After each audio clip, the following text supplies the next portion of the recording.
I went out by myself. I went to a 4D movie for the first time. You guys ever been to a 4D movie? Yeah. Yeah.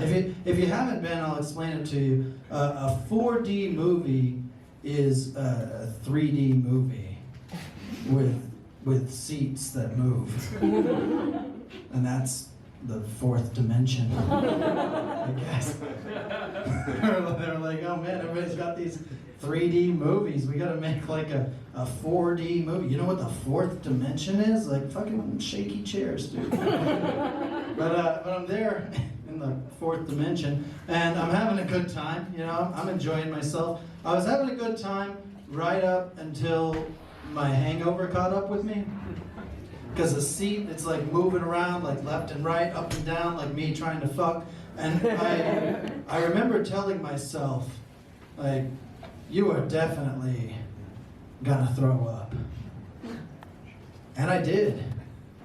Right as the seat was like lifting up, I felt so bad for the people in front of me. Because they're like, 5D.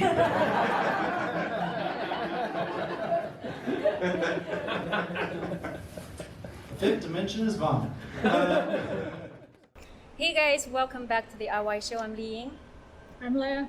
And we're super excited to have Shanghai stand-up comic Kade Moore joining us. Hey, what's up? Great. At this beautiful rooftop of a shopping mall in the middle of Shanghai.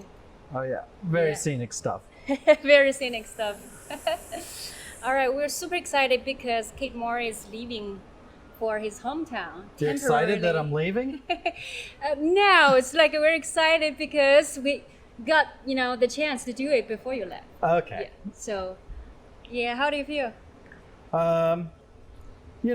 Mostly worried that my flight's gonna get canceled again. Yeah. How many times? It's been twice already. Yeah, I was supposed to be gone a month ago, but it's gonna be good to be back home. I haven't been home in like 5 years, so. All right. So what do you plan to do? Oh man, I'm gonna do a lot of country shit. Like what? I'm gonna go hunting. Gonna do some landscaping. What else? That's mostly it. Comedy? No. Comedy? I'm gonna try. I have to see what the state of the comedy scene is like back home. I don't know like what the mics are like right now because everything was shut down. So. All right. So is your hometown heavily affected by COVID-19? Yeah, I think just as much as anywhere else, but I hear it's getting back to normal. I don't know. I never watch the news. All my news comes from WeChat groups I'm in, so. That's very up to date. Yeah. All right. So, Kade, I mean, you're still doing mics, right? Yeah. There's still a few going on here in Shanghai, so trying to hit as many of those as I can. All right. So, and how long have you been doing comedy? It's been about 4 years since I started now. Yeah, I've been doing it regularly for a little over 3. Yeah. All right. And you started off in Xiamen, right? Yeah. I was in a smaller city called Xiamen, and when we started, it didn't have a scene at all. There had been a couple of shows there from some Shanghai comics who came down, but there was no open mic or anything. So, it was a rough start, but it was. But I think they're doing pretty well with it now. Okay. So you didn't do open mics to practice. You started off by doing showcases. No. We started off doing some open mics. I mean, there were some showcases there with some, old hands from Shanghai, and then, I was going to start coming up to Shanghai to do open mics, but that's like a 6-hour train ride. So, figured it would just be easier to start doing it there. And when did you move to Shanghai? I came here almost 2 years ago, 2018. Yeah. So you guys didn't know each other? No. You were not here? Yeah. All right. Okay, all right. So comedy was the only reason you moved to Shanghai? Yeah, honestly. I mean, Shanghai is a great town and everything, but so far as quality of living, it's hard to beat Xiamen. Yeah, but limitations there. It's not that big of a city, so if you want to do big stuff, I guess you got to go to the big city, right? Yeah. That's what they say. Yeah, true. I mean, and you also traveled other places to do comedy, right? Yeah, I've been Not as much as some of the other comics I know. I haven't been all over Asia yet, but yeah, I've been all over China to do it, and it's been a pretty cool experience so far. Yeah. How do you feel about your own growth? I'm not displeased with it. It's, Okay, that's good. I don't know.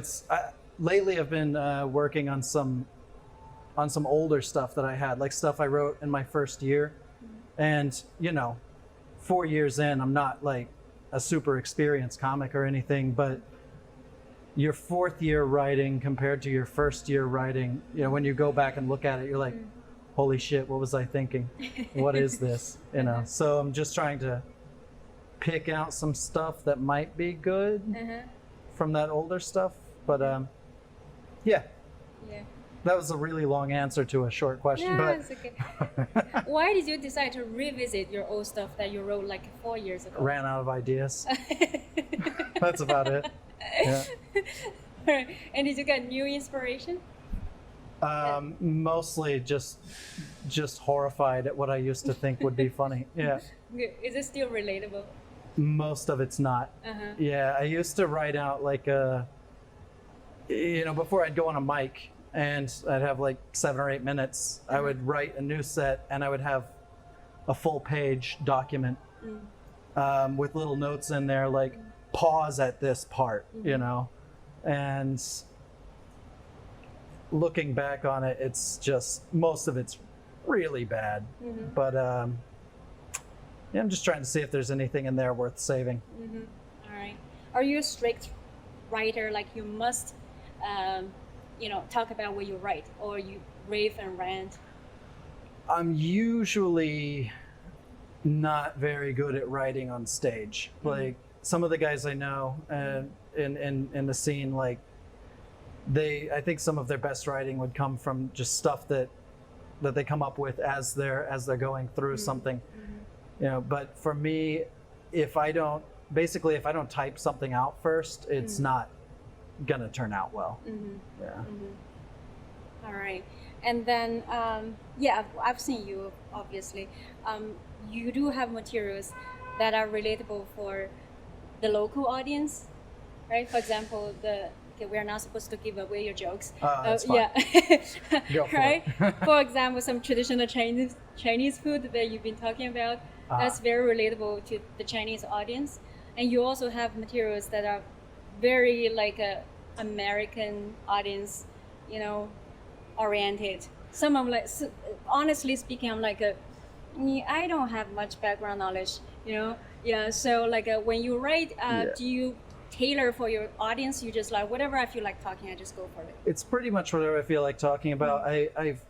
I've definitely written some things here and there. Like if I notice that like, oh, lately this audience has been very Chinese, I might start working on some more stuff that's more relatable for a Chinese audience.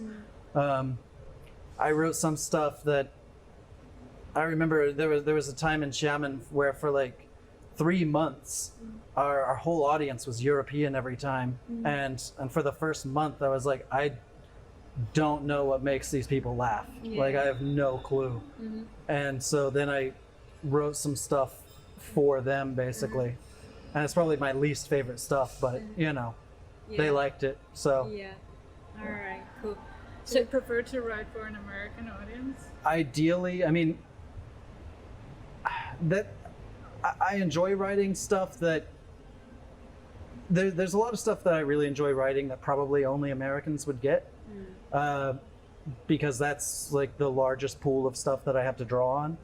But I have been in China for like 10 years now, so also drawing on that expat thing, just things that expats and locals can relate to is equally fun for me. I just feel like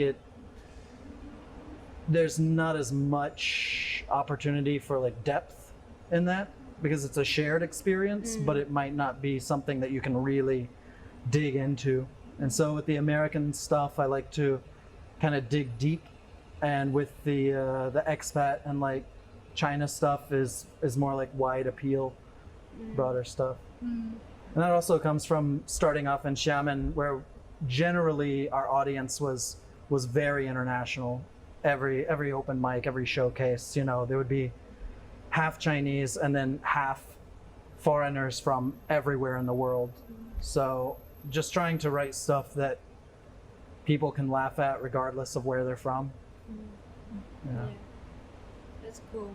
But you're moving back to the US, do you think? Well, it's still a temporary move though. I mean, Okay. eventually I will move back there for good, but yeah, that's something I'm kind of dreading a little bit, like, because some of this China material I've come to enjoy a lot, and I'm not going to be able to do that in the States. I mean, nobody knows what mooncakes are, you know. I can't talk shit on mooncakes anymore. Right. So All right. So how big is the comedy scene in your hometown? well, I never did comedy there. I've only done it in Asia so far, but my understanding is that it's getting a lot bigger. There was always this venue. Back when I was a kid, I would hear ads for this venue, and I would never go because I didn't like stand-up. But now I hear Where is that that exactly? my hometown. Yeah. Well, I call it my hometown. I'm not actually from the city, from a farm, but it's. Me too. Oh yeah. Yeah. Cool. But yeah, the nearest city is Tulsa. Well, it's there's definitely an international contingent there, but it's a pretty, I don't know, it's a fairly small city, and so I think most of the people there are probably people from small towns nearby. But not small enough for you guys to know everyone, right? Oh no. There's still like 1 million people, which I know in Okay. China is still a village, but Yeah. Word. Yeah. So, all right. So, then, okay, does it feel weird that you're doing like initially, I think stand-up is an American art form, but you started doing it here, and then you probably get influence from I don't know where, and then you're going back. So, Yeah, it is going to be weird. I mean, I was thinking about that too, because, you know, I guess everybody else in the scene back home, I'm assuming, are locals. Tulsa's not really a place that gets a lot of people from far away. you will be the foreigner. Yeah, basically, basically. So yeah, it's going to be kind of a surreal experience, and I don't know, I'm just hoping some of the stuff that I do here can still track there, like. But I don't know. It's like with any material, you just have to try it and see. True. Yeah. You didn't mention just now you didn't like stand-up comedy until quite late in your life. Yeah, I didn't like it until after I had started doing it. When that was around when you were 30. Yeah, I was about Yeah. 30, 31. Yeah. So I started pretty late. I wanted to try it when I was younger, when I was like in my early 20s, but the place at that time, my hometown, only had that one venue, and the venue actually had like a rating system. So if you were doing an open mic, you had to follow like these guidelines, and you couldn't be too dirty. And the first material I wrote was pretty dirty stuff because I didn't really know how to be funny without being dirty, right? So yeah, I saw that and I was like, okay, never mind. But I wish I had started earlier though. Yeah. Surprise! There are guidelines. Yeah, I kind of doubt that's the case anymore. But I guess 15 years ago that was how it was.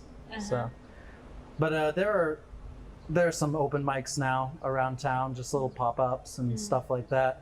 And I think it's like that in a lot of like small and medium-sized American cities now. Just anything in the. Well, somebody's got a fast car.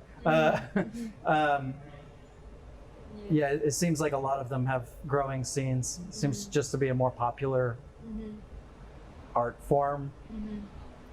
No, I feel weird calling it an art form, but I guess that's what Because it it's is. on Netflix. That's a good one. Yeah, that's probably it. It's like, I think it's a cool thing to do now, right? Okay. Yeah. Is it one of your goals to have a Netflix show? Special. Special? Yeah. I guess sort of. Not necessarily that. I don't know. I really just my only real goal with it is to make a living off of it at some point. And you know, I don't have a lot of demands for what I have in my life. So making a living off of it for me is like doesn't require much money. Yeah. But yeah, if I can make a living off of it, I'll be happy. And if I can go higher than that, then I'll be happier. Great. Then what's the most rewarding part for you to do comedy? If it's not that part. I mean, I guess just the reaction from the crowd. Nothing really, nothing compares to that. You know, like when you go up there and you do something that's like, I had this idea, I wrote this out, I'm performing this, and people like it. And it's the instant validation. Exactly. And kind of the adrenaline rush of like, you know, I created this and here it is. And if they don't like it, you're like, okay, well, I suck. Do you have, you don't have a lot of that moments, that kind of moments, but when you started off, like, was it easy, or was it like the audience was pretty like, you know, nice, and then you didn't have a lot of, you know, bombing experience? Oh, I bombed all the time. Oh no. All the time. It was just, I mean, it was, I think there were a lot of factors in there. We did have a pretty supportive audience, which I guess is it's like a double-edged sword of starting a scene in a city that has never had a scene. You know, it's like, there's the disadvantage of a lot of people just not knowing what is going on in front of them. And then there's the advantage of like, they don't really have anyone to compare you against. So this could be the worst thing they've ever seen, but it's also maybe the best thing they've seen because they haven't seen anything else yet. Yeah. So yeah, overall, I'd say the audience was pretty supportive, and the scene in Xiamen has been able to grow a lot because of just how supportive a fairly small audience has been. Yeah. All right. Have you traveled back to do comedy after you moved to Shanghai? Yeah, I've been back there several times. I love going back there, and you know, I still have a lot of good friends there. Hometown glory. Yeah, basically, it feels like my hometown. It's where Yeah. I've spent most of my adult life. So yeah, I've gone back there for some shows, you know, just to support some Shanghai comics or Hong Kong comics, and sometimes I go back there just for a visit, and I always try to time it with the open mics so I can get in some time there. Yeah. It's interesting. I can feel that you have a soft spot for Xiamen. Oh yeah, absolutely. Always will. It's a Yeah. great place. Yeah. All right. So, do you think you ever develop that for Shanghai? Shanghai and I don't have the same relationship that that Xiamen and I, but I like I said, like Shanghai is great. It's really charming and everything, but I haven't really experienced Shanghai fully just because I came here to do stand up and I've been fairly focused on that. So when people mention, you know, like these bars and clubs that everyone in Shanghai seems to know, I've never been there because if they don't have an open mic or shows, like I haven't been. Yeah. So yeah, I feel like I'm still, I never really got to know the city that well. What about daytime Shanghai? Daytime Shanghai? She's from Shanghai. What do you mean daytime Shanghai? Well, this is daytime. Yeah, okay. Well, I like it in the day and night. I mean, I guess my favorite thing about Shanghai is just how charming the street life is, you know. I'm pretty visual, so I like all these beautiful old buildings and everything. Being from the middle of America, like this pretty much looks like Europe to me. So in the right part of town. So yeah, it's a pretty charming place. So you grew up on a farm. Did you do a lot of materials about that farm experience? You know what? I haven't yet. I heard from other people that you had a lot of interesting farm stories, but you haven't shared much. Yeah, I don't know how to translate it into material for the stage yet. I know there's got to be something in there because, yeah, it's a fairly unusual upbringing, but yeah, I haven't found out how to translate that to a set yet at all. Yeah. I've tried, but yeah. Why was it particularly harder than other materials? I have no idea. I think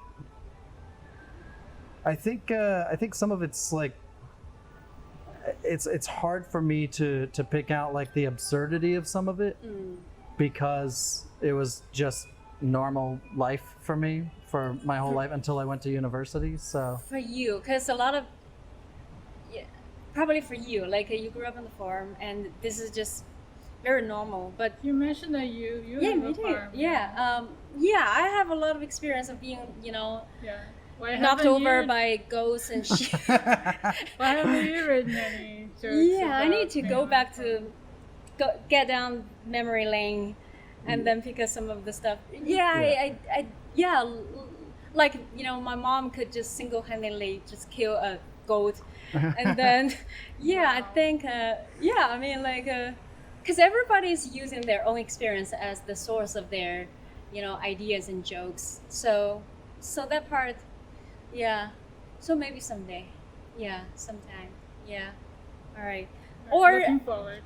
or I don't know, when you're doing other jokes, apart from laughter, do you want anybody to take anything away from your joke? for me, like the main point is just making them laugh right now. I don't know if I've developed to a point that I can really convey a message or something. That was something that I tried to do a lot in my first year. I would go up and like this set has a message behind it, and I'm making some points or something. It's like, okay, but it's nobody's laughing, so maybe so I hope to get to the point someday that people are taking something away from it, but I don't know if I'm there yet. I mean, just so far as like skill level. It's What about you? when I watch other comedians, and then for me the best ones are always the ones that make you laugh and also make you think. So that's eventually, I think that's the goal, but it takes a lot of experience and skills, and also your own I mean your perspectives as well. I mean, like sometimes when I look at something, I'm like, I don't have a voice in this. I don't I don't have a clear message that I wanna send. And also like how you don't want to sound like you're trying so hard to send a message, so that's but eventually I think that's the goal. Same here. So coming back to I just thought of what might be an answer to your earlier question as to why I haven't like written much like farm stuff. I think a lot of it might be that when I was growing up on a farm, I fucking hated it. Like I didn't like a single aspect of living on a farm when I was younger. Wanted to be a city boy. Oh yeah, I mean even the town where I went to high school had like 1,500 people, and my friends who lived in that town, I was so jealous of them, just because they could ride their bikes to their friend's house, and on the weekend it's like the weekend is free time. It's not taking care of horses time. So I think a lot of the material that I've tried to write about the farm stuff is how much it sucks to live on a farm. And I think a lot of people just can't relate to that because they're like, oh, I don't know. I've never been. But now it sounds like I think a lot of people would love to, have a bunch of horses around them, organic food. Yeah, I think the whole zeitgeist is kind of changing a bit, and it seems more appealing to a lot of people. And it even seems more appealing to me now. Like I'm looking forward to going back there and doing some farm stuff. But yeah, most of my experience with it so far has just been like, ugh. So are the horses still waiting for you? I hope not. They'll be awful hungry. Alright. So what kind of farm was it? We had kind of everything. It was like a Dr. Dolittle situation. We had cows and horses, of course, and there were sheep. We had a herd of elk for a couple of years. I don't know why that was the choice, but we were raising elk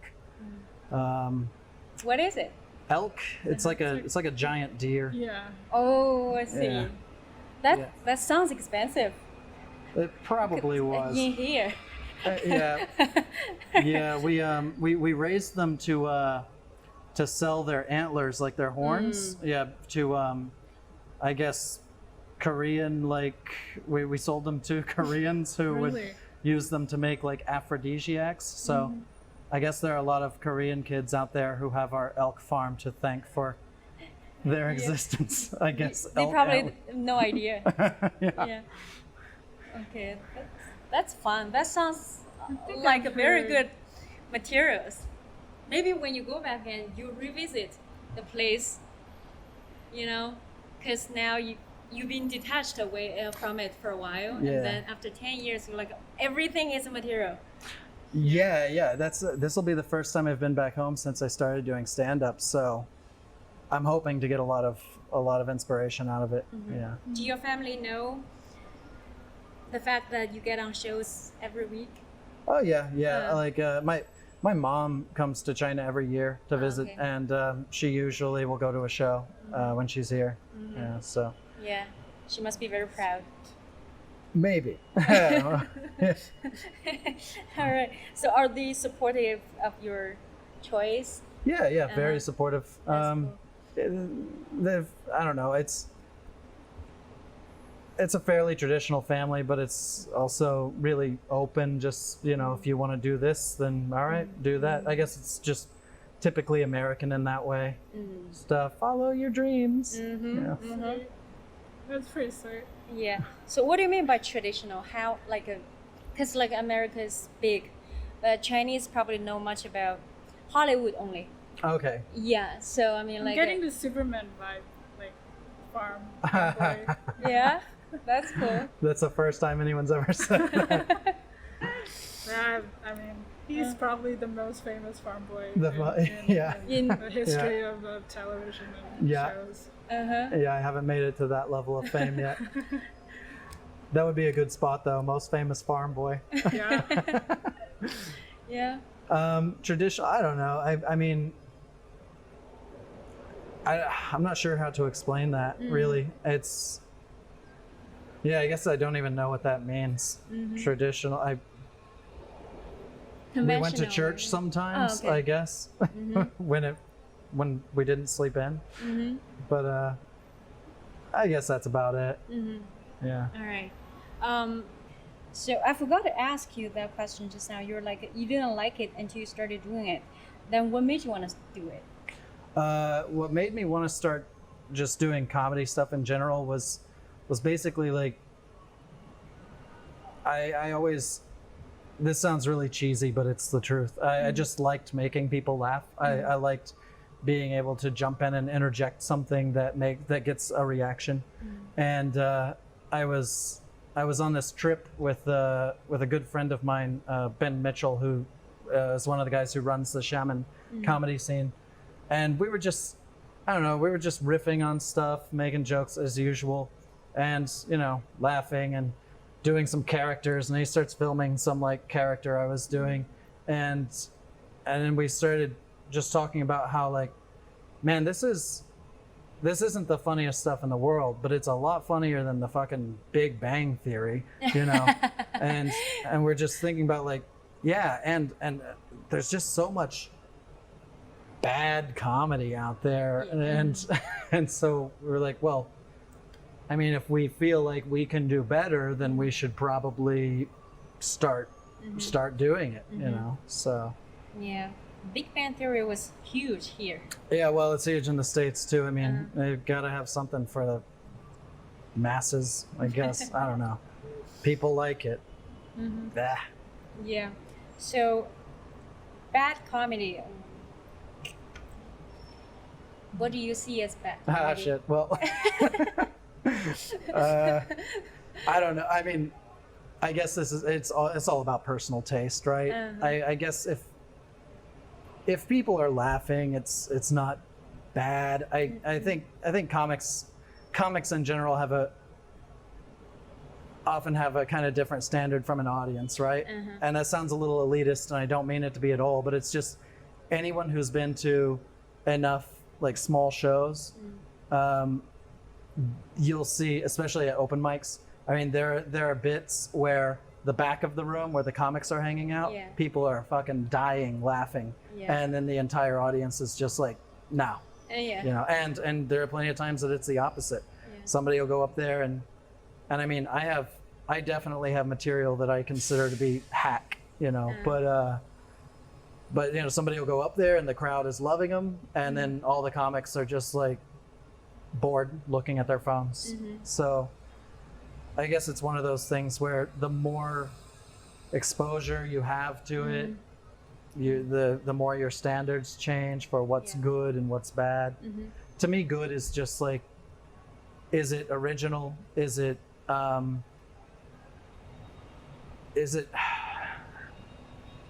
don't know, I guess originality is the main thing for me. Is it original and is it well crafted? Yeah.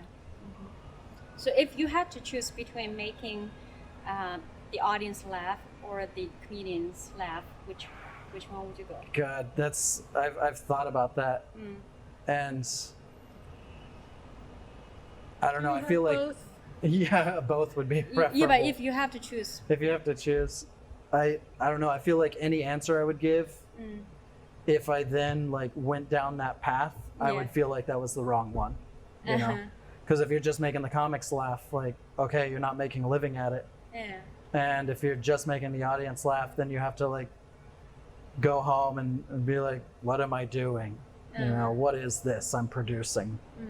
So yeah, just to be honest, I don't know.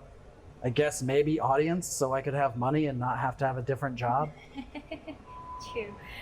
Yeah. Have you ever been heckled? Oh yeah. Oh yeah. Plenty of times. I remember the first time I got heckled, actually. It was, I had only been doing it for a few months, and we didn't have a regular audience or anything.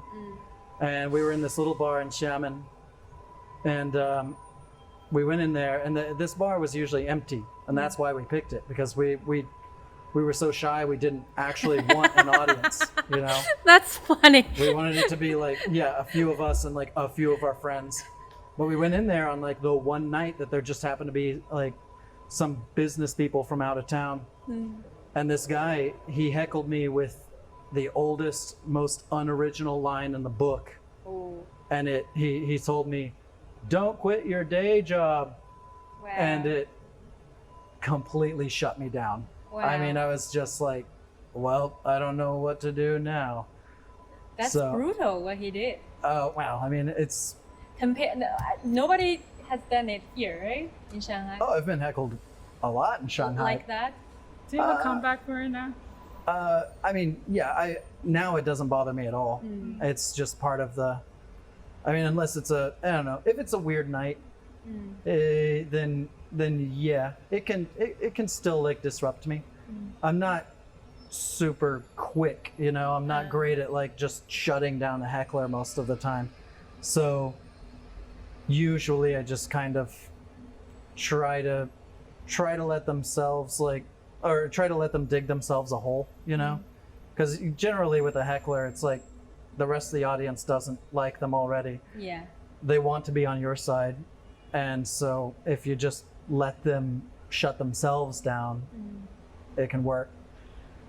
But I guess if you're quick and witty enough, then yeah, take them out. But no, it generally doesn't bother me anymore. Yeah. Yeah.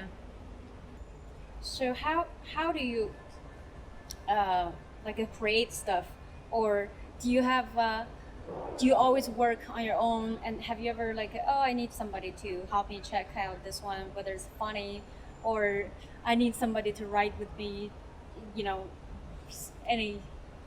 I've definitely I don't know, I've done a little bit of workshopping with some other comics here and there. Yeah. And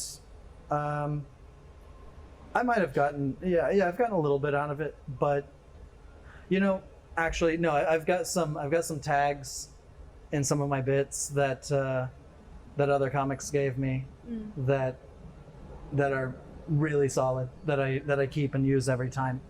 So definitely I'm into like getting notes and stuff like that, but most of the time, I don't really bounce material off of people just because what the other comics tell you doesn't really matter until it's been tested in front of an audience. I True. think.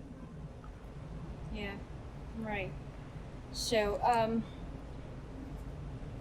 all right. So, then, are you thinking of doing any like a virtual mics, or if when you go back and the scene is not back yet, will you do the virtual comedy thing? Since a lot of people in the States are doing it at the moment. Yeah, I can't say for sure. Like I might.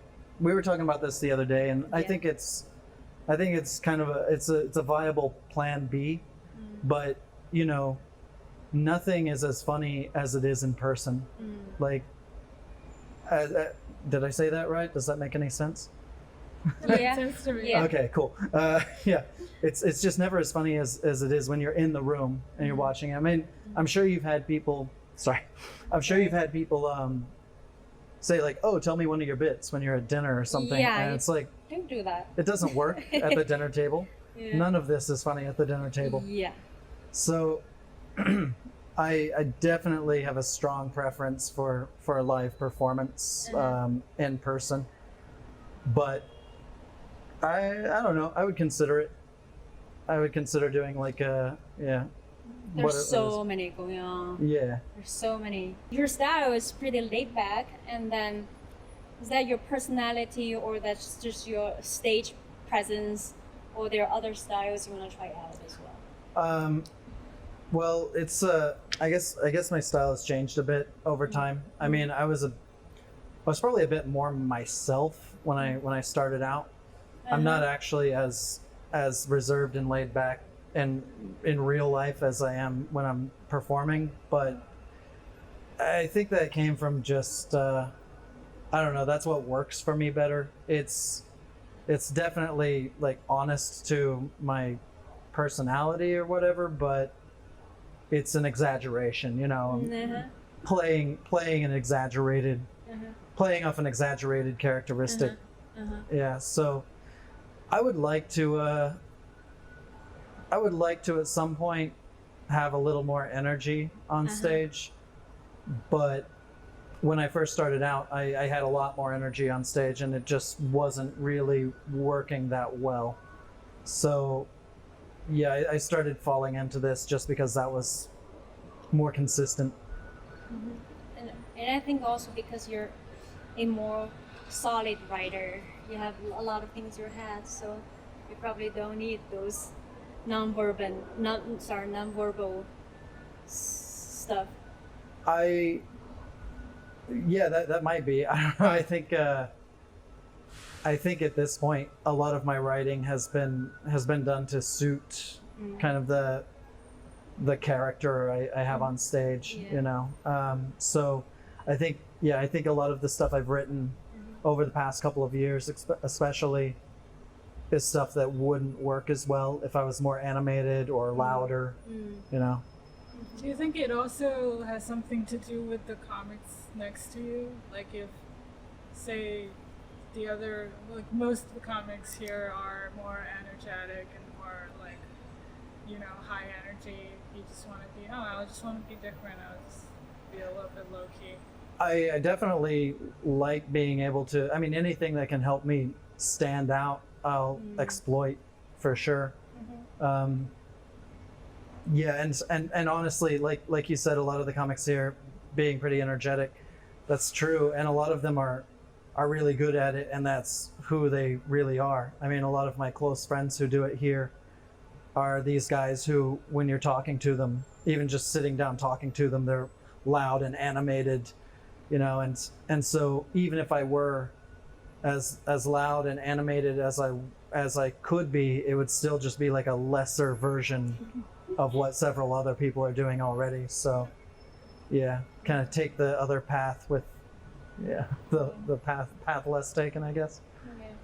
I remember a show in Chongqing, and I was headlining that night, and I went with like my most consistent bit. It's a really short opener, and it has never failed, ever.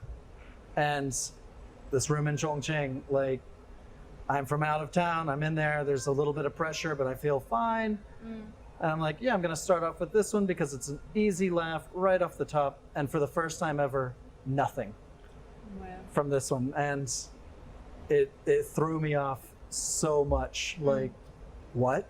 You know, is this, everyone else likes this? And then you found like the 50 people who don't like this and put them all in one room. But yeah, they don't speak English, I guess. well, it was a pretty international crowd. Yeah. So how do you come back strong? I mean, after being like just shocked by the silence. It picked up. I mean, I think ultimately, like the guy who went on before me had a better set than I did, but no, it worked out fine. I mean, I just kept going through material. I'm not great at crowd work. Like, I get interested in the wrong stuff about people. Like, where are you from? Oh, you're from there? Like, oh, they have that kind of food there, right? And then I'm just talking about their hometown for 5 minutes. And so, yeah, I suck at crowd work. I usually just don't even look at people in the crowd. Oh, yeah, that's why. I usually stare at the wall in the back, or at most I look at the tops of people's heads. But on the rare occasion that I make eye contact with someone, I'm like, ugh. That's crowd work. What about actual like jokes? Like, do you look at the audience or no? Just, like the tops of their heads. Yeah. Okay. So it's like maybe they think I'm looking at them, but I don't. Just pinpoint the most attractive person. I don't like attractive people in an audience. Okay. I hate it when good-looking people are sitting up front. I get mad. Wow. Because they're distracting me. If it's a really good-looking woman, I'm like, okay, I don't want you here. I'm trying to work. And if it's a really good-looking guy, I'm like, hey, buddy, like the attention's supposed to be on me right now. Like, I don't need your handsome face up here fucking stuff up. Yeah, no, my ideal room is like basically mediocre-looking people. 50 fat dudes. That's what. just 50 fat guys, preferably bald. All right. So speaking of places to perform in, you mentioned Chongqing just now. Is there any city like you like to perform in particular? Any city in particular? Most of the shows that I've done around China I've been there once or twice. I guess one of my favorite shows on the road was in Xi'an. I loved that one. They've got a very new scene out there, but it's being pretty well run. And the Xi'an show on this last tour was incredible. So Xi'an's was a surprise. Was a very pleasant surprise. Xiamen I always enjoy, but that's kind of like the home turf, you know. Always feel like I'm coming home and being welcomed. And then, you know, Shanghai has the advantage of just the pool of potential audience members here is huge, so you can really work out bits and polish stuff. And And you performed outside China as well? Yeah, just a little bit. I was at the Silk Road Comedy Festival in Ulaanbaatar, and so I guess that was the first comedy festival that they'd had in Mongolia. It's the first time I've been to Mongolia. Loved it. I mean, the way that they do comedy there is amazing. How is it different? It's first of all, you're thinking like, oh, I'm going to this city that's tiny compared to any city in China. Like, it's not going to be a big deal. But then the comedy club there, UB Comedy, is so well run, and it looks so great, and the audience is so into it.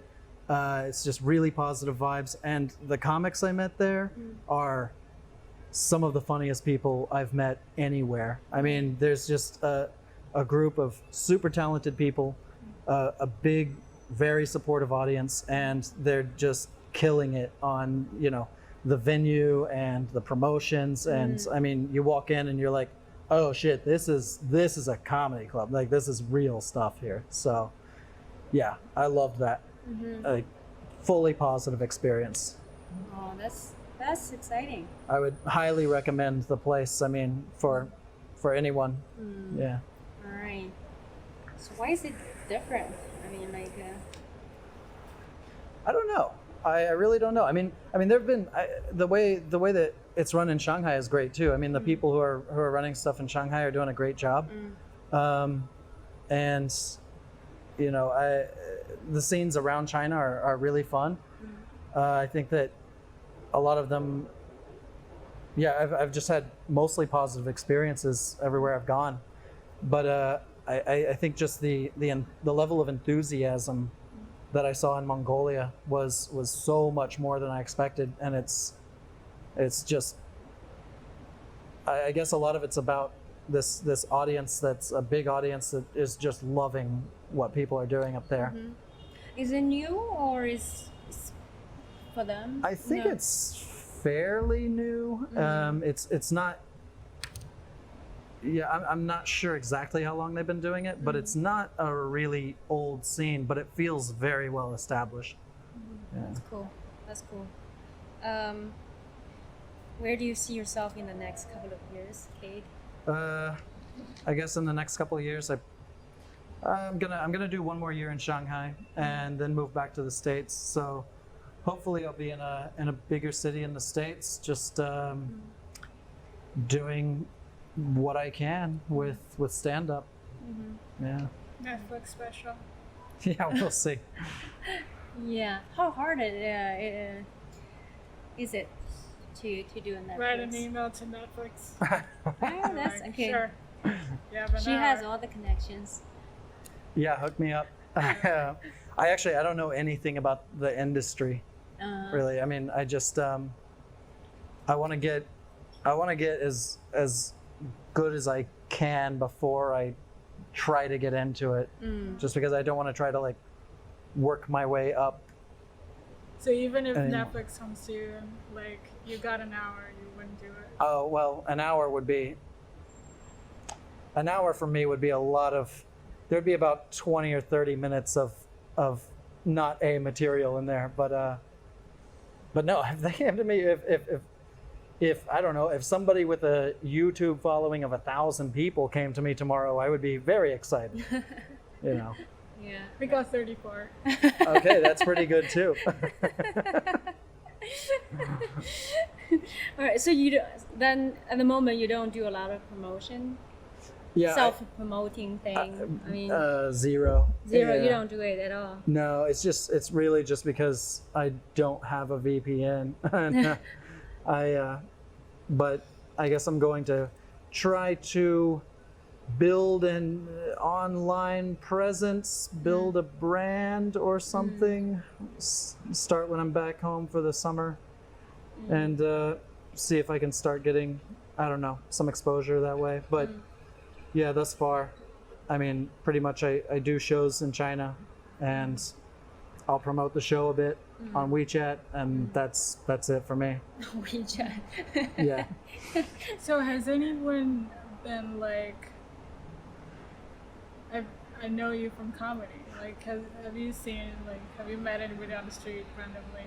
Yeah, yeah, several times in Shanghai actually, Okay. which it happens more in Shanghai than it did in Xiamen, even though it's a bigger city. But I guess within like the expat community, it's still not really a big city. It's like a small town within a big city. So yeah, it's always very it's a good ego stroking when someone says, "Oh, I know you from that," and you're like, "Ah, well."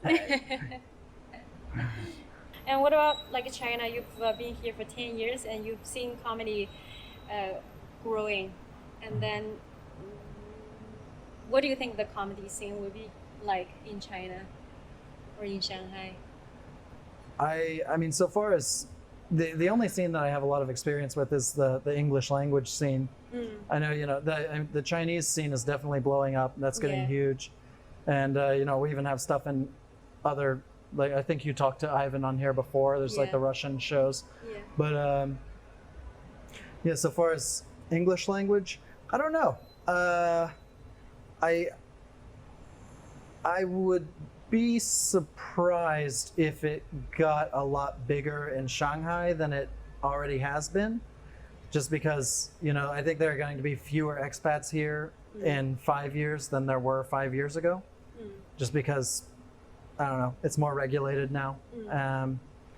So yeah, in the next few years, I don't really see it getting much bigger than it has been recently. But I think in the tier 2 cities, you know, there's a lot of potential for growth there. And I mean, just comparing now to like 2 years ago, there are all these cities around China that have English language comedy scenes that didn't have that before. So I mean, I think it's going to be something that's. I think the people who work at it hard in Shanghai are going to have a lot more opportunities to go around the country and get in good shows, in you know, in Xi'an and Chengdu and Chongqing and Xiamen and Beijing and so on. Yeah, that's cool. It's good to know. Let's move to a second-tier city. Nope. I love second-tier cities. I love. Yeah, I mean, I don't know. You think Xiamen second tier? I don't know what the official designation is, Yeah. but they've only got 2 Compared to subway Shanghai, lines. of course. Yeah, it's. Yeah. If you don't have enough subway lines, you're still tier 2, I guess. Yeah. Shanghai's great. I mean, in terms of doing comedy, because so far there are more opportunities to get on stage, right? Yeah, for sure. Yeah. So yeah, sorry. If you had to tell one joke about China when you go back, what would it be? I have a bit that I do here now that doesn't really require any context building because people here already understand the context. But I did it in Mongolia as well, so I had to like put in a new part so that people understood what it was I was talking about, and it still worked pretty well there. So probably that one, which is one about some of the like what a lot of people have bits about some of the weird names that you hear, like the weird English names, right? Yeah. So I've got a bit about that that I might try to do outside of China. Yeah. All right. Do you think when you go back to your hometown, do you think you have this kind of, I wouldn't say responsibility, but do you think like, people here don't really know much about the outside world, and I was in China for 10 years. Do you think like, I feel like I should, bridge the gap a little bit? Yeah, I mean, I don't necessarily feel a responsibility to do it, but I don't know. I nitpick a lot anyway. So whenever someone says something that's just inaccurate, I'm always compelled to correct them. If I know the correct answer, and in the West there are plenty of misconceptions about China that people just take for granted. So yeah, I always tend to correct people when they when they say like, oh well, what, I heard a story about this guy who did this thing in China, and that's normal in China, right? I'm like, well, I don't know, man. It's a big country, and I didn't meet everyone there, and different stuff is different in normal places, or in different places. So, yeah, it's. I think like the biggest thing that I run into back in the States is that kind of thing where people say like, oh, in China they do this, right? I'm like, well, I don't know, like it's the same size as the US. So I'm sure anything you say, there's a part of China where that happens, but it's a big country, dude. I mean, has living here for 10 years changed any of your perceptions about China? Oh yeah, absolutely. I mean, I didn't know very much about it before I came here. I mean, most of my perceptions of China came from like what I saw when I was a kid, reading books, and like that was information from like the 1980s or something. So when I was first coming here, I was pretty much expecting everyone to ride bicycles and have like a red armband on, and like We're doing it. Everyone's riding a bicycle. yeah, they're Me coming too. back. They're making a comeback. Yeah. But Yeah. no, I didn't have a very clear picture of what the country was, and that was one of the main reasons I came here. Just because it was one of the places that was still kind of a mystery to me. It's been great to have you. Like, prior to this, I don't know much about you, but yeah, it's a great conversation. Well, thanks for having me. Thanks much for appreciated. being here. Yeah, really. Yeah, we look forward to see you back here. That will be where the real excitement starts. Right? Well, So thank you're you. gonna come back with a bunch of farm stories. Yep. I Yeah. hope so. So and a bunch of maybe reverse culture shock stories. Oh yeah. Yeah. So Yeah. that's exciting. Yeah, it's gonna be a good trip, I guess. Yep. It's long, right? Three flights, right? Yeah. Yeah. It's gonna flights. take like 48 hours to get home, but nope, that's how it is now. So, oh well. All right. Thank you so much for being with us. Thank you. Thank you. All right. Thank you. It was great. Great. Bye-bye. Bye.